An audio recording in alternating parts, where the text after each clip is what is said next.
गांव के किनारे एक बड़ा सा मकान था जिसमें 4 लोग रहते थे। राम प्रसाद जी, उनकी पत्नी सरला देवी, बेटा रोहित और बहू अंजलि। चारों के बीच बहुत प्रेम था।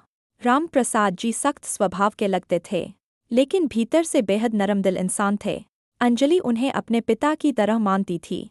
सुबह जब वो सास-ससुर के पैर छूती तो राम प्रसाद जी हंसकर कहते, बहू, अब रोज इतना आदर मत किया कर, वरना हम खुद को राजा समझने लगेंगे। घर में हंसी गूंजती थी और यही हंसी उनका सुख थी। रोहित शहर में काम करता था, हफ्ते में एक बार ही घर आता, इसलिए घर की सारी जिम्मेदारी अंजलि ने अपने कंधों पर ले रखी थी। वो खेतों का ध्यान रखती, दवाई लाती, सास-ससुर की हर जरूरत पूरी करती। राम प्रसाद जी कई बार कहते, तू तो इस घर की नींव है। सरला देवी भी खुश थीं, पर कभी कभी उन्हें लगता कि ससुर बहू की बहुत तारीफ करते हैं।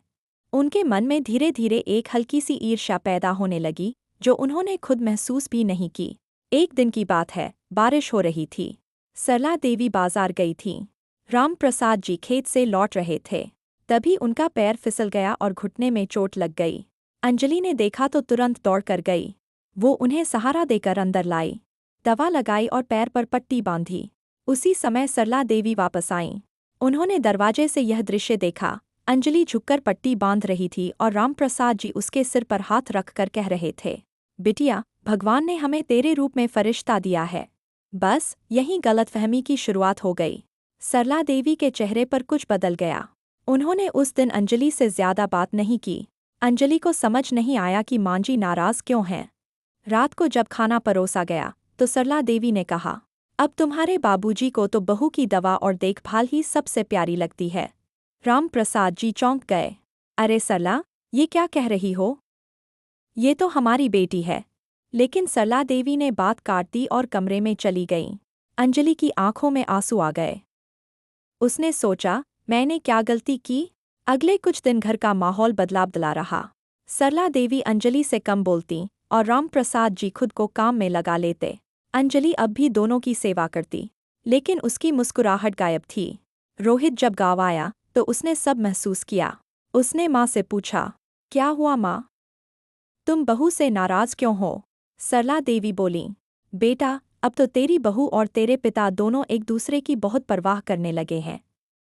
मुझे लगता है अब इस घर में मेरी कोई जगह नहीं रही। रोहित को धक्का लगा। माँ, आप क्या सोच रही हैं? पिताजी तो हमेशा बहू को बेटी की तरह मानते हैं। रोहित ने अगले दिन एक योजना बनाई। सुबह सुबह उसने अंजलि से कहा कि वो मंदिर जाए और प्रसाद लेकर आए।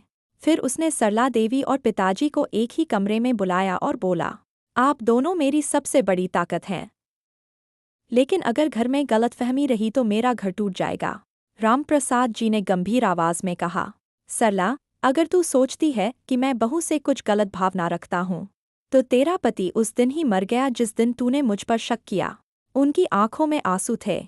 मैंने उसे बेटी कहा है, बेटी समझा है, क्योंकि उसने वो किया जो शायद बेटा भी न करता। सरला देवी सन्न रह गईं। उन्हें अपनी गलती का एहसास हुआ।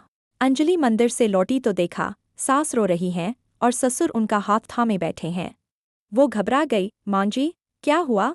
सरला देवी ने अंजलि को गले से लगा लिया और रोते हुए बोलीं, मुझे माफ कर दे बेटी, मैंने तुझ पर शक किया।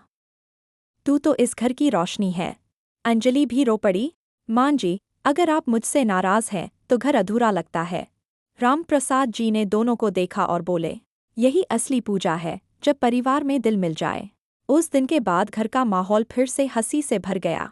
सरला देवी अब हर पूजा में अंजलि को साथ रखतीं और राम प्रसाद जी गर्व से कहते, मेरी पत्नी और मेरी बेटी दोनों ही मेरी ताकत हैं। अंजलि ने चाय परोसी, सब साथ बैठे और बाहर बारिश होने लगी। वो बारिश जैसे पुरानी गलतफहमियों को धोकर सिर्फ प्यार छोड़ गई।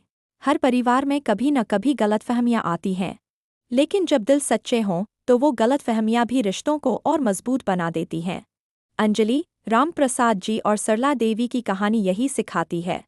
प्यार की सच्ची परख तब होती है जब वक्त मुश्किल हो।